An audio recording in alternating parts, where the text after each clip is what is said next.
Kami lanjutkan Kompas Siang bersama saya Francisco Don Asiano. Saudara, pertemuan Presiden Joko Widodo dengan Ketua Umum Partai Nasdem Surya Paloh beberapa waktu lalu menuai sorotan publik. Spekulasi pun bermunculan termasuk kemungkinan masuknya Nasdem ke poros Prabowo Gibran. Pertemuan Presiden Joko Widodo dengan Ketua Umum Partai Nasdem Surya Paloh pada 18 Februari lalu memicu beragam spekulasi, termasuk bakal kembali merapatnya Nasdem setelah berbeda gerbong pada kontestasi Pilpres 2024. Namun, Jokowi menyebut pertemuannya dengan Surya Paloh hanyalah pertemuan politik biasa. Jokowi bilang ingin menjadi jembatan bagi semua pihak. Ini baru awal-awal, tapi itu sebetulnya saya itu hanya menjadi jembatan. Yang paling penting kan nanti partai-partai lah. Pertemuan Jokowi dengan Surya Paloh di tengah proses rekapitulasi masih berjalan, dipertanyakan Sekjen PDI Perjuangan Hasto Kristianto. Hasto menilai upaya konsolidasi patutnya dilakukan saat semua proses pemilu telah usai di KPU. Pak Jokowi ini kan sebagai sosok yang seharusnya bertanggung jawab terhadap kualitas demokrasi itu sendiri.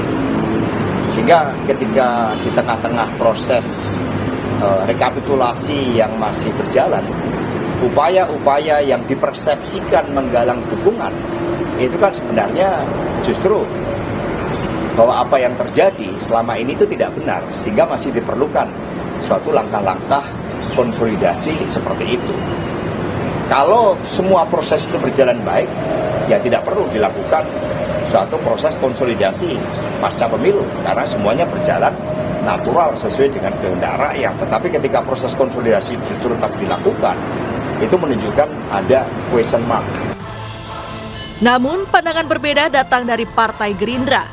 Gerindra menilai pertemuan Jokowi dengan Surya Paloh sebagai langkah baik untuk rekonsiliasi agar iklim politik kembali cair. Tepat sekali kalau Pak Jokowi bisa menjadi penghubung atau penengah terkait situasi politik terakhir. Ya. Wajarlah kalau misalnya di event pemilu sebesar ini, ya, setelah pencoblosan ada pihak-pihak yang merasa tidak puas, ya. Situasi juga masih cukup hangat dan kita kan perlu segera mengkondisikan pendinginan lah, agar apa? Agar kita bisa kembali hidup normal, ya, sebagai bangsa, pemerintahnya bisa kembali bekerja melayani rakyat. Sementara pengamat politik Ujang Komarudin menilai langkah Jokowi menjembatani semua pihak adalah manuver untuk mengamankan koalisi ke depan demi memperkuat parlemen. Ya sejatinya ya apa yang dilakukan oleh Pak Jokowi ya tidak salah, karena ingin kelihatannya mendorong koalisi di Prabowo Gibran, koalisi yang besar, yang gemuk, yang tambun, yang kuat. Kalau misalkan hanya bersandar pada 4 partai di koalisi Indonesia Maju, katakanlah ada Golkar, Gerindra, PAN dan Demokrat, itu belum cukup kuat kekuatannya di parlemen. Jadi butuh penambahan partai politik yang kalah untuk bisa bergabung. Nah dalam konteks itu ya bisa jadi jembatan itu adalah jembatan komunikasi ya antara partai-partai yang kalah, salah satunya Nasdem, ya berkomunikasi dengan Prabowo maupun dengan koalisi Indonesia Maju. Tetapi di saat yang sama kita juga butuh oposisi yang tangguh dan kuat. Nah problemnya di kita ini tidak banyak partai politik yang kuat daya tahannya menjadi partai oposisi. Ya. Sebelumnya, Capres Pemilu 2024 Prabowo Subianto pada pekan lalu menemui Presiden ke-6 Republik Indonesia yang juga Ketua Majelis Tinggi Partai Demokrat Susilo Bambang Yudhoyono di Pacitan, Jawa Timur. Prabowo mengklaim pertemuannya dengan SBY dan pengurus Partai Demokrat merupakan silaturahmi dengan parpol koalisi. Prabowo menyebut selain silaturahmi, pertemuan ini juga membahas soal membangun koalisi pemerintahan yang kuat. Tim Liputan Kompas TV. Saudara, gerbong koalisi Joko Widodo di akhir masa pemerintahan periode kedua makin besar setelah Partai Demokrat bergabung. Demokrat juga dipastikan kembali di pemerintahan 2024-2029 setelah menjadi koalisi Prabowo Subianto, Gibran Rakabuming Raka. Hampir 8 bulan sebelum pemerintahan periode kedua Joko Widodo berakhir, Agus Harimurti Yudhoyono atau AHY jadi menteri. Pengganti posisi Hadi Cahyanto yang naik pangkat menjadi Menteri Koordinator Politik Hukum dan Keamanan. Masuknya AHY sebagai Menteri Agraria di Kabinet Indonesia Maju menandai masuknya Partai Demokrat ke gerbong koalisi Jokowi. Setelah hampir 10 tahun menjadi oposan 2 periode Jokowi.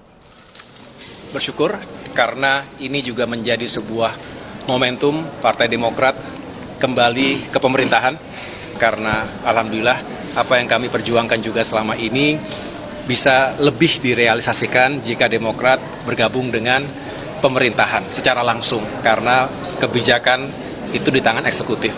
Walaupun perjuangan parlemen juga sangat penting, tetapi dengan demikian ini menjadi langkah baru bagi kami semua keluarga besar Partai Demokrat untuk berkontribusi dalam pemerintahan. Masuknya Demokrat ke koalisi Jokowi disambut Golkar. Kalau AHY sudah bersama di koalisi. Udah bersama di koalisi. Jadi waktunya untuk masuk. Tapi Pak Jokowi sempat share nggak sih Pak ke Bapak mengapa Jokowi memilih untuk AHY memilih sebagai kalau itu beliau, itu kan hak prerogatif. Pokoknya sudah masuk jadi menteri, pantas dan cocok. Sinyal masuk ke Demokrat ke gerbong Jokowi sudah ada sepekan sebelum pemilihan Presiden 2024. Di Yogyakarta, AHY diselap bersepeda pagi-pagi menemani Presiden Jokowi sarapan gudeg. Setelah hampir 6 bulan menjadi menterinya Jokowi, pada 2024 hingga 5 tahun ke depan, Demokrat bakal kembali di gerbong pemerintahan. Demokrat adalah pengusung koalisi Prabowo Subianto Gibran Rakabuming Raka yang hingga kini di hasil hitung Komisi Pemilihan Umum unggul atas 2 pesaingnya, Anies Baswedan Muhaimin Iskandar dan Ganjar Pranowo Mahfud MD.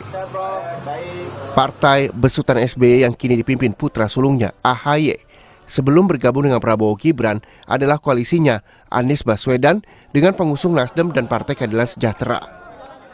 Tim Liputan, Kompas TV.